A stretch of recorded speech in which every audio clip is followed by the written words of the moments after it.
They were literally queuing round the block, despite concerns about the COVID-19 pandemic and social distancing.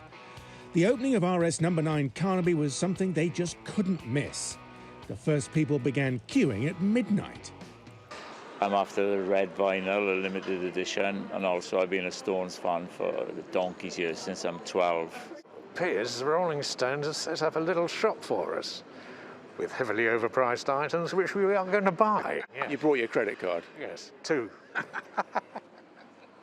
Stones are the greatest rock and roll band of all time, and this is their store, so you got to come and make a pilgrimage. You're paying homage? Paying homage, indeed, yes. At 11 a.m, the doors finally opened. Inside, there's a range of exclusive fashions and products celebrating, if not the biggest band in the world, certainly the longest surviving one. There's everything from key rings to some very pricey crystal glass and, of course, face masks. There's a lot of red and black in here.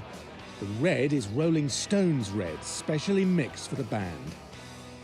The decision to open the shop here on Carnaby Street is clear recognition that back in the day this was the place for fashion and music in London's swinging 60s. And that was a time and place that will forever be inextricably linked with the birth of the Rolling Stones themselves. You know, we used to walk around there before it was Carnaby Street was famous. We used to work around there. We rehearsed near there, used to eat near there. Back then, the street was the hangout place. It's hustle and bustle, an irresistible part of the London scene. But the global pandemic has cast its dreadful spell here too. The centre of London has suffered a summer starved of tourists and shoppers. Surely not a great time to open a new shop. Why would you open a shop during a pandemic? Well, it's eternal optimism. You could have put it off, I guess, till next year. But, there'll be a little bit of pickup, I think, and people will be curious, and people are out and about a bit more than they were. And for the launch day, at least, that optimism appears to have paid off. Trade was very brisk, and the band's appeal across the generations was very clear.